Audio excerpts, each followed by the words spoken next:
Welcome to Enactus Careers Week. For those of you I don't know, my name is Nicole Almond. I'm the president of Enactus Canada, and we are so excited to have you join us today for the Virtual Interview Tips and Tricks webinar, the second in our series of webinars and career connection activities being hosted this week to support all of you launching your careers.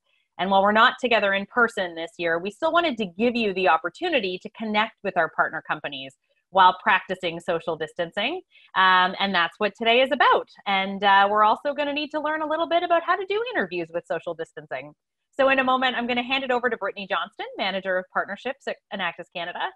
She works on all of our career-related activities throughout the year. So you've probably seen an email or two from her in your inbox.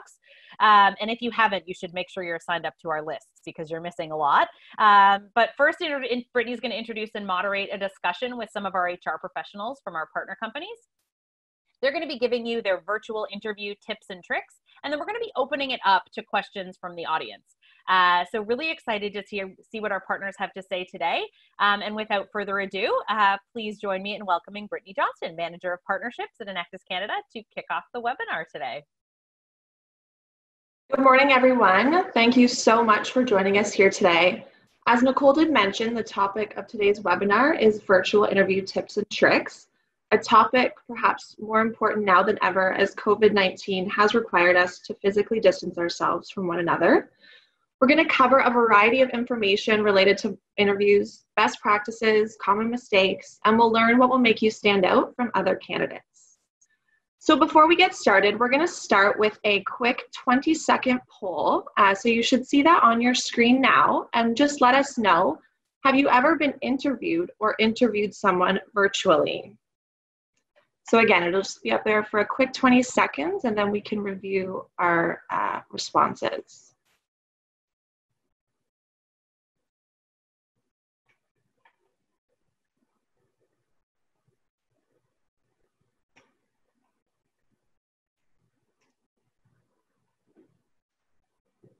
Awesome, so the results are in. So it looks like about 58% of you have participated in a virtual interview, with 40% never having, and 3% have one scheduled. So it's great. I remember my very first virtual interview. I was so nervous, so it's amazing to have this opportunity here today. So, to provide insights from different industries and answer all of your questions, I am pleased to introduce our panel for today. Panelists, please wave hello and give us a quick introduction as I read your names. We have Aman Sehgal, Talent Acquisition Consultant, Early Career Talent at Canadian Tire Corporation. Hi there. So yeah, my name is Aman and I work at Canadian Tire. I cover the portfolios such as Jumpstart, Communications, Supply Chain Data Analytics, Business Analytics, all that kind of fun stuff, as well as we're not only recruiting for co-op students, but also for pre-hiring roles. So we have business analysts, category business analysts, as well as our new grad rotational programs. Awesome. Thank you so much, Aman. Next, we have Mies Samad, GTA Talent Attraction Lead, Tax Advisory and Audit for both experience and campus hires at KPMG. Hi there, everyone. I'm the Talent Attraction Lead for the GTA at KPMG. Like Brittany said, I lead the Talent Attraction team in Audit, Advisory, and Tax. I also lead the team for campus as well as experienced hires, and I'm really excited to be here. Thank you for having me. Great, thank you so much, Mies. Next, we have Estela Vasquez Perez, Manager of Organizational Development at Alterna Savings. Hello there, thank you. Well, I specialize in employee experience design and global employer branding. Currently, I'm managing the organizational development at Alterna Savings. Thanks for having me. Thank you so much, Stella. Next, we have Dylan Schweitzer, Corporate Talent Acquisition Manager at Enterprise Holdings. Hi, everyone. It's nice to see you, or not see you, but nice to be seen. I've been with Enterprise now for 25 years and happy to be a part of Enactus and work with Enactus. Enterprise is the largest rental car company in the world. You may have heard of us before. We've got over 10,000 locations, and I support company-wide talent acquisition. We primarily are recruiting for our management training program and our internship. I started as a management trainee and worked my way up, and it's a great way to join our company. Thank you so much, Dylan. Next, we have Chris Kumar, Director of Permanent Placement Services at Robert Half. Hey, good morning, everyone. Thank you very much for having me as a panelist today. I'm the Director of Permanent Placement Services with Robert Half Finance and Accounting, servicing the British Columbia area.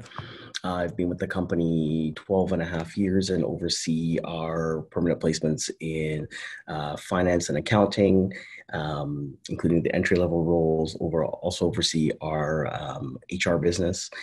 And yeah, I'm really excited to be here today. Thank you. Thank you so much for those great introductions and for joining us for this discussion today. So we'll get started. So Aman and Mies, let's start with an easy one. What can a candidate do to prepare for a virtual interview? Aman, if you want to start. Yeah, sure. So preparation is a really big thing for sure. So you not only want to prepare for the actual interview itself, so such as researching the company, researching who you're speaking with, going on their LinkedIn, seeing what roles they've done at that company, but also in terms of like the technology, and that's a really big component. So just like we're all on this webinar, there's a lot of different technology requirements that are necessary. So number one, ensuring that you have the proper internet connection. Number two, ensuring that you have backups ready, so your phone ready in case your internet connection might die. Another thing is being in an area that's distraction free. So ensuring that wherever you do your interview, you're ensuring that there's not that many background noises. If you do live with people, letting them know that you'll be having an interview at a certain time, just so that they can either stay off the internet so that the bandwidth can be a little higher for yourself, or that there's not noises in the background. But also just generally, just knowing that it's an interview, just like a regular interview, you're in an environment where, your focus should just be solely on the interview itself and the person that you're chatting with. And I think that's just the biggest thing that you should keep in your mind and be ready for. Great. And I agree with you, Aman. Yeah. So I was just saying, I agree with Aman. There are a few steps that you can take to ensure that you have a successful virtual interview, and that will really help you to put your best foot forward. And I think one is, don't assume that your computer's built-in speakers and your webcam are sufficient, so test them out ahead of time. If you encounter any issues, at least you have enough time to address them. I think secondly, while we're in very unprecedented times, and some of us are sharing our living spaces with other people and pets and whatnot, just make sure that you have a safe spot in your home that's private and soundproof, because any external noise will be a distraction for both you and the interviewer. Thirdly, I think it's important to practice talking into the camera instead of looking directly at yourself in the screen. So I think it's practice the virtual eye contact. It can be a really difficult skill to master, but I think practice makes perfect, and you want the interviewer to be able to remember, who you are. So smile, be personable, and lastly, I think dress the part as well. Make sure that you're dressed as though you're going into an in-person interview. You still need to make that lasting professional impression. Awesome. Thank you. And I love what you said about being personable. In my very first virtual interview, they loved that my personality was able to still show, it was actually a phone interview because we didn't have things like Zoom or Skype. So a pretty great tip. And so now, kind of touching on what you said about what to wear to an interview, we'll have Estella and Dylan answer that question. What should a candidate wear to a virtual interview, or what shouldn't they wear? I can go first. I think first you have to think about the job. So dress for the job. You want to be, if you're in the creative space, maybe a suit is going to be the opposite thing, but it's right if you're in banking. Two, I think you want to be, think about who you want to be. So you don't have to dress only for that job, but where you're targeting, crafting your personal brand in that direction. If you know the story that you want to be part of, maybe research the story a little bit and how the roles that you want dressed. And then the last one, dress for yourself. It's important because it impacts how you feel and how you communicate. And I've seen some people that come up with this brand new suit, but you don't know how to carry it. It's gonna make you look awkward, right? So if you feel comfortable with what you choose, that's the perfect thing. To be simplistic, just avoid patterns, because with all this technology, going around, patterns can make you look like, I don't know, lines or squares. And if you can, know your colors. You don't want to be, overshadowed or upstaged by your purple dress. Great, thank you. Dylan? Yeah, so I agree with all of that. I certainly would recommend that you do some research on the company and you find out what the dress is like at that company. No different than a face-to-face interview. You should dress the same way in a virtual interview. So if they wear a suit, and then you wear a suit. If they don't wear jackets, then you don't have to wear a jacket. I mean, you can certainly. I mean, it can't hurt to be professional, but you want to be comfortable as well. So I certainly recommend that you do that and that you're comfortable. We've all seen the commercials with the guy who's wearing the dress jacket up top, and then he's wearing shorts on the bottom, and he's relaxed. I recently saw a newscaster that was doing something, and their shorts showed up during their TV time, and so I definitely would recommend wearing pants and having professional bottoms, as well. But I would say shoes are optional. That's probably not required. But that's my take on dress. People can tell.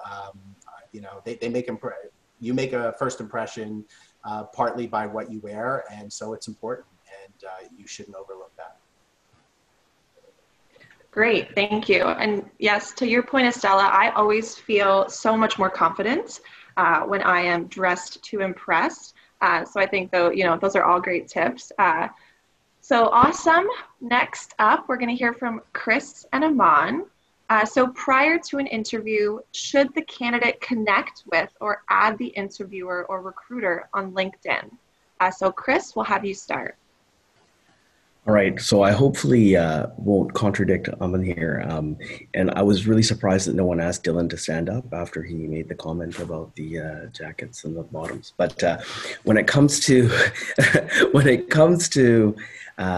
connecting with an interviewer prior to the interview, I personally don't recommend it. I think you should do your research. I think you should absolutely check out the person's profile on LinkedIn and actually Google them and find out as much information as you can.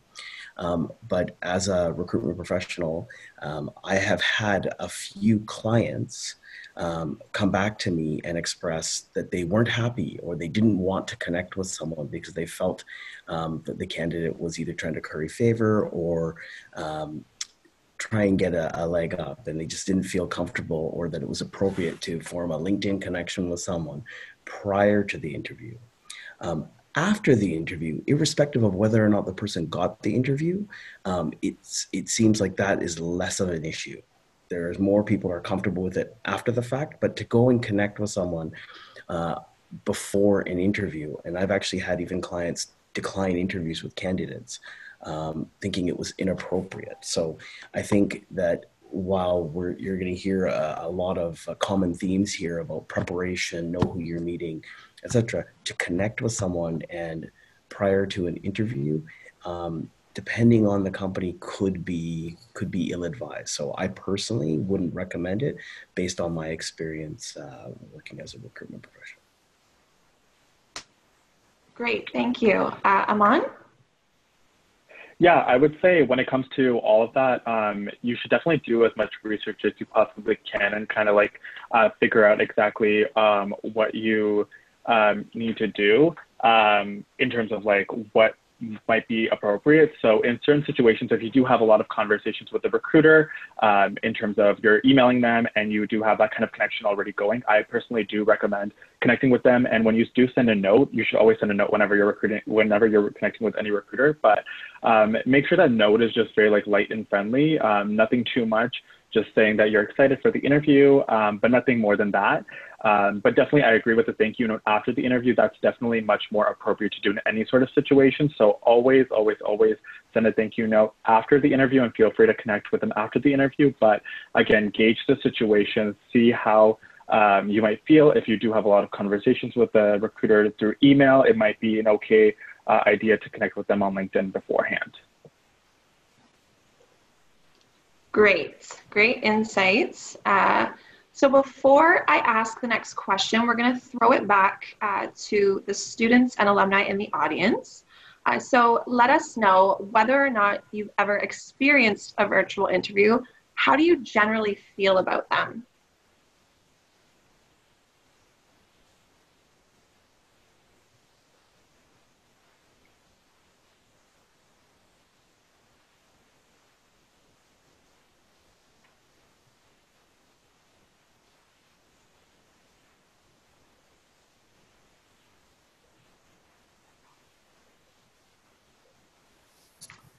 So the results are in.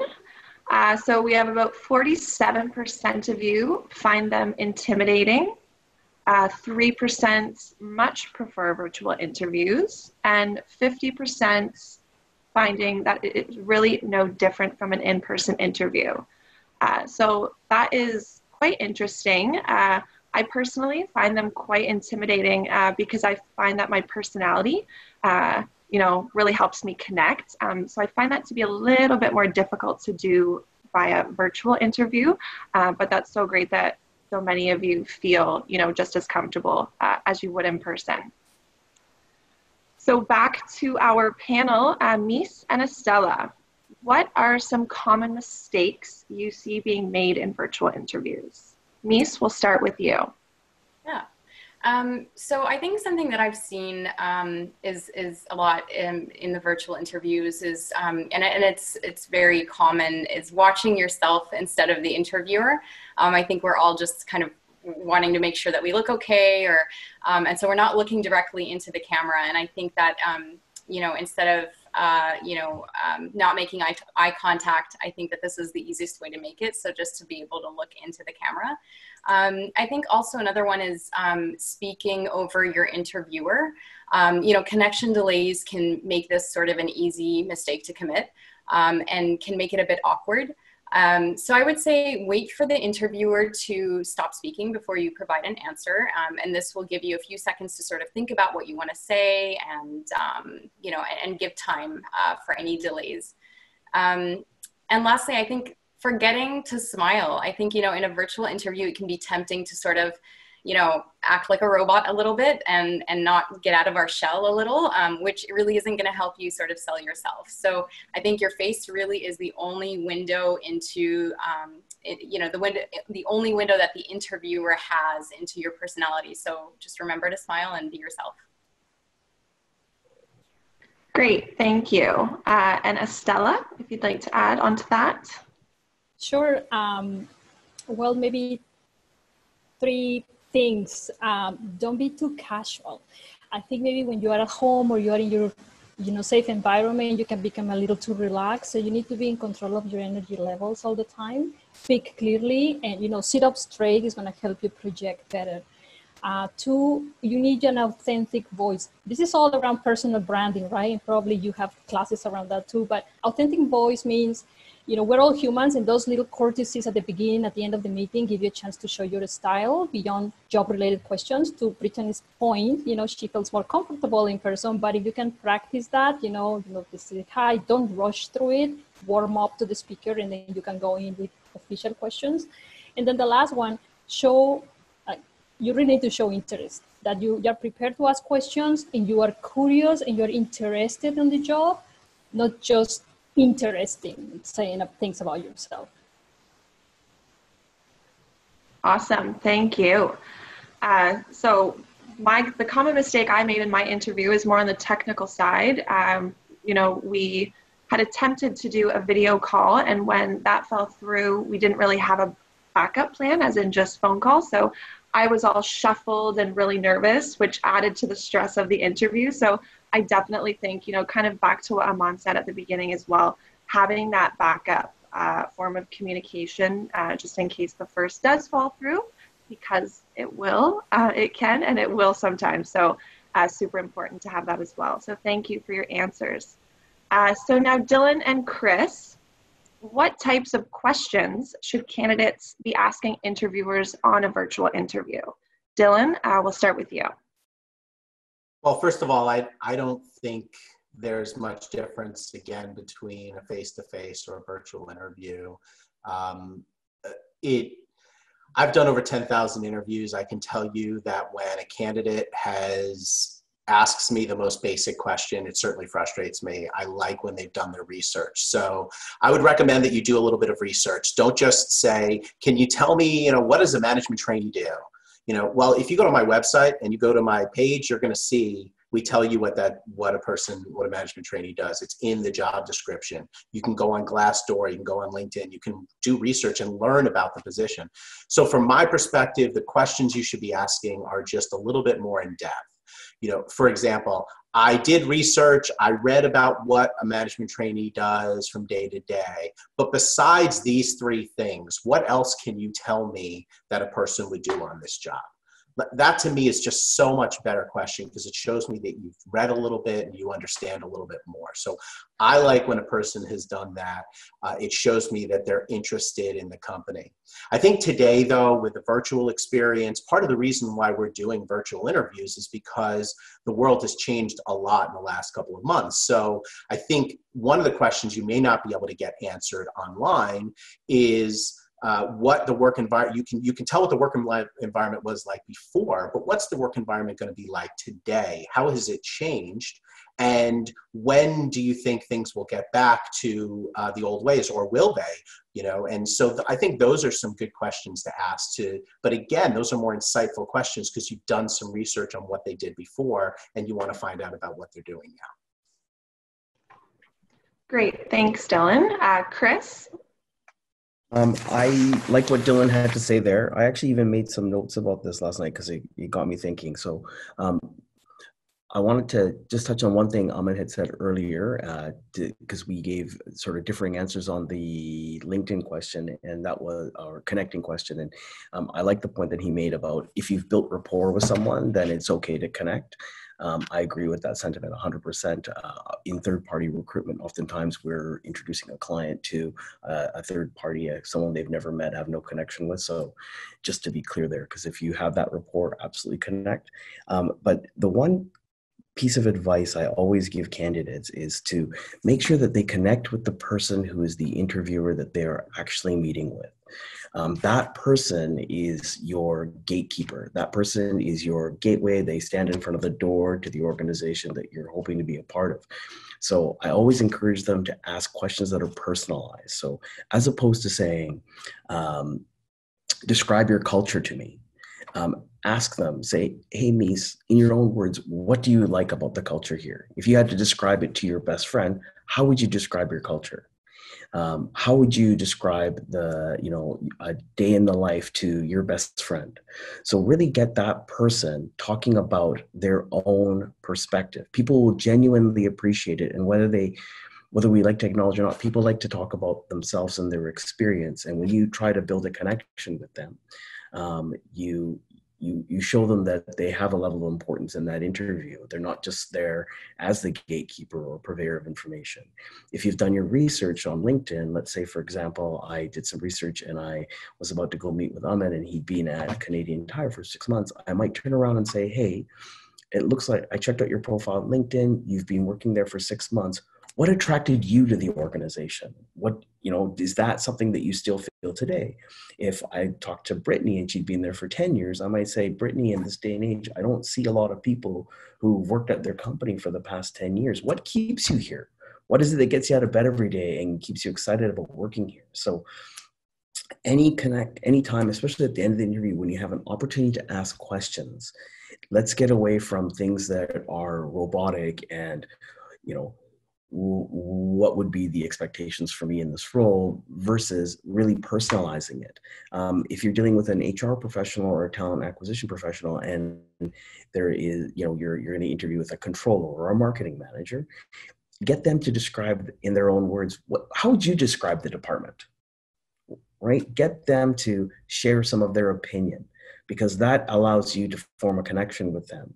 And that also allows you to build off that question. It typically opens a lot more doors to a free-flowing conversation, as opposed to this is my question, this is my next question, this is my next question. And that's all I have to say. Some great advice, and I love that last one, Chris, making it personal. I just find that's such a great way to stand out, and you're right, those free-flowing conversations are so much more memorable, and so that's awesome. So this last question, before we get into the audience Q&A, is for all of our panelists. If you could give one piece of advice to someone going into a virtual interview, what would it be? Aman, we'll start with you. Sure. So I'm just going to reiterate again what I was saying at the beginning. Number one, prepare and also accommodate. So not only are you preparing for yourself and ensuring that, you know, you're doing all the things that you can for studying and researching, but also be accommodating to the recruiter, just because they're also, you know, virtual, and they are also probably going to experience technical difficulties as well. So just always ensure that you're being patient with them as well, just because they're probably facing the same kind of technical issues that you might be facing. So just keep that in mind. Great, thank you. Mies?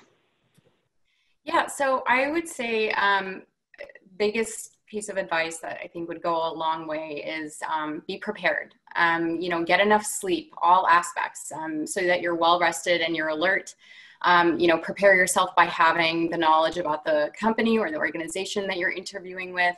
And again, just reiterating what some of the other panelists said, you know, get to know the people that you're interviewing with, and people that you will interface with through LinkedIn. And I really think it's also being prepared to ask powerful questions and to be prepared to answer powerful questions. You know, again, you know, don't be scripted, be genuine sort of about your answers. This is that opportunity for you to sort of assess the organization and to make an informed decision on whether it's the right fit for you. So really just do your diligence and be prepared. Great, thank you. We'll now hear from Estella. Sure. Well, I just wanted to think that the interview works both ways, and the recruiter is just as interested in finding the right person as you are interested in finding the right job. So this is a moment where you can help each other. Whether or not you get the interview, you need to think, what would you like the recruiter to think of you, whether you get the job or not? And often you probably two key things is, what does it take to get you into this job? And why are you the best option? And then that just creates a relationship with the recruiter. You understand him, understand her. They know what it takes to bring you into the organization. They know your stage in life. And then if this one doesn't work, you leave a relationship behind. And to Chris' point, you can connect with them later if that's appropriate, if the relationship was big enough. I invite you to think that all this technology doesn't mean that you have to be away from humanity. You need to create real relationships and develop a new skill that I don't see anywhere, but you need to learn to create intimacy with your network through virtual, tools. So I guess that's a new skill. I just invite you to be patient with yourself and others, and leave relationships behind, not just job interviews. Thank you. Next we'll hear from Dylan. Well, I think attitude is everything. So I would ask you to bring your energy level, smile throughout the interview, show us your personality. I think it makes a difference. It's, I think Brittany mentioned it, it's intimidating, it's difficult to do, but it's so important that you do it. It's probably more important in the virtual interview than it is in the face-to-face interview, that energy level is showing, and that we can see, and that you're a person, a positive person that we want to be around, because you know, when we get back to working together, you know, side by side, it's going to matter. You know, you're not just going to be working from home and as an individual, and you know, it's really important that we can see that you are someone that we would want to work with every single day. Great, thank you. And last but not least, we'll hear from Chris. All right, so I made a list here as people were talking. So I didn't want to repeat, but you know, I think people have done a really good job of covering off the most important things throughout the entire seminar. You should dress to impress. Make sure your setting is free from distractions. The one thing that I think is really important in setting the stage is not just thinking about what the background looks like, but it's also getting into the mental state. Recognizing that with technology, there can be issues, of course. So take it upon yourself to speak slowly, to speak clearly.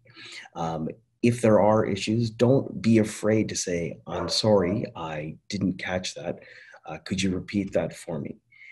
It is part of being genuine. If you think you heard something and you answer incorrectly, it doesn't come across as though you're as well prepared. So, you know, the person on the other side is going to understand. They're in the exact same situation in a virtual interview. So be genuine. Don't be afraid to ask for that. And the point that I like that was made earlier most was by Mies, because I just never really think about virtual eye contact. Zoom interviews are good because you can kind of see people up high close to the camera, but if you're in Teams, sometimes it's different. So virtual eye contact, I think, is incredibly important, and building on that, it's the nonverbal cues. If you're too casual, as Estella said, you might feign disinterest. You really want people to know that you're interested in the position. So posture is important, but facial expressions, really letting them know, and also using language, telling them, you know, at the end of the interview, "Thank you for your time. I've really enjoyed the opportunity to meet with you. Let me reiterate, I'm very interested in this position. I hope to hear from you soon." You can ask about next steps, but make sure you do it appropriately. Great, thank you. That was awesome. Some great tips and best practices across the board. So now we're going to open up the discussion to our audience. If you do have a question for our panel, send it now through the Q&A function, which is located at the bottom of your screen, and I will read them out. So it does look like we already have some questions. So I'm going to throw this question over to Dylan from Priscilla. Any tips for the background of your screen? Well, you can see that my background was prepared for me by our marketing team, so thank you to them. I went online recently, actually, and I was able to download a bunch of backgrounds. So I think that that's an option if you're using Zoom technology, but some of the technologies don't allow you to put a background out there. I think if you're looking at everyone here, this is what the background should look like. Professional, not too, not distracting at all. Things aren't, people aren't walking behind them. They don't have a lot of things that we can focus on in the background that are distracting. So I think that's really what's important, bookcases, pictures, general things there. That's where I would that's how I would handle it. Keep the dogs out of the background. I think your pets are adorable, but not for an interview. Again, dress for the role that you want. Great, thank you. This question will be for Mies. So from Claire, I've been in a situation where the interviewer bombarded me with questions and I wanted to be able to answer them with articulate and sensible answers. However, it can be difficult to recall all of the questions and I do not want to interrupt. Any tips to apply in this situation if it were to occur again? Yes, absolutely. So that's happened to me before, where I've been in an interview and I've had maybe 3 or 4 questions within one question, or sometimes multiple questions. So I think it's fine that, you either A, can ask and say, hey, I'm going to be taking some notes just to make sure that I answer all your questions and I get to them. And then also another option is to just be honest and say, do you mind if, you repeat the question or, ask that question again? Because I would like to make sure that I touch on everything that you've asked. So I think it's just important to, be honest, be transparent. And if you, and if they want you to answer the questions, they'll ask it again for you. So. Great, thank you.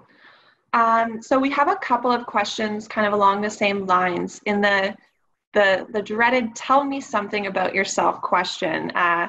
So as a candidate, sometimes they don't know what to say. Do we mention what's on the resume or something not mentioned in the resume? How can we make sure that we draw a line on what to share and what not to share? So Chris, we'll go to you for this one. Thank you. Before I answer that, I loved Misa's point. I just wanted to add one more thing. Active listening technique. If someone asks you a whole bunch of questions, you can repeat the questions back to them to make sure that you're clear and understand what they're asking. Because sometimes I think people are unaware. They might talk really fast and they don't even realize they've asked you 4 questions. So don't hesitate to repeat back to them. You want this. In respect to the question about tell me about yourself, I actually don't mind asking someone a clarifying question. Do you want to know more about my non-personal life in the interview? Are you more interested in sticking to the resume? What do you like? I find that most interviewers, I bet you the number would be north of 90% when asked that question would turn around and say, well, tell me about yourself. I would like to get to know you. So, keeping it personal is good, but when you talk about, how much information to share, I think you do want to keep it somewhat appropriate. Like you're trying to create an image of yourself. If you have some hobbies that you enjoy, you can share those, but make sure that they're not things that maybe would make other people uncomfortable is not the right word, but maybe not be able to connect with you. You want to be able to share a little bit of who you are and your personality. I think that's incredibly important, but you don't want to say, check out my Instagram or check me out on this to almost sell your brand. And one thing that we haven't touched on, I'm surprised it hasn't come up yet, is your social media presence. I think it would be really naive for anyone to think that the interviewer prior to an interview doesn't research you. If your account on Instagram or Facebook isn't private, make sure that you don't have things that you wouldn't want your potential employer, or better still, your significant other's parents to see. Go in with that mindset and you can avoid some embarrassments, because I check out anybody that I'm going to interview to come work for me on my team. And there's been a couple of times where I've gone to someone's Instagram account and I was surprised at how much of them I got to see prior to the interview. So I think you have to have a level of awareness and make sure that you're prepared accordingly. But if you're going to talk about yourself, make sure that it's clear, concise, and cogent. Great, thank you. Next, we have a couple of questions referring to taking notes and reading notes. So is it okay to bring in a sheet with your prepared questions into an interview? Reading off of the sheet / taking notes, is it considered rude? And we'll go to Aman for this question. I would say that it's completely appropriate to do when it comes to questions, just because sometimes you have really detailed questions that you want to be able to get the proper answers to, and you want to be able to write down notes for like the answers, what the interviewer might say. But it's really important to acknowledge that right away, just letting them know before the question portion where you get to ask, just letting them know, is it okay if I read off a sheet of paper just because I prepared some questions, and just like being very like acknowledging like all of that, just because that creates it doesn't throw the recruiter off. It lets them know that you came prepared, you want to make sure you're getting everything down.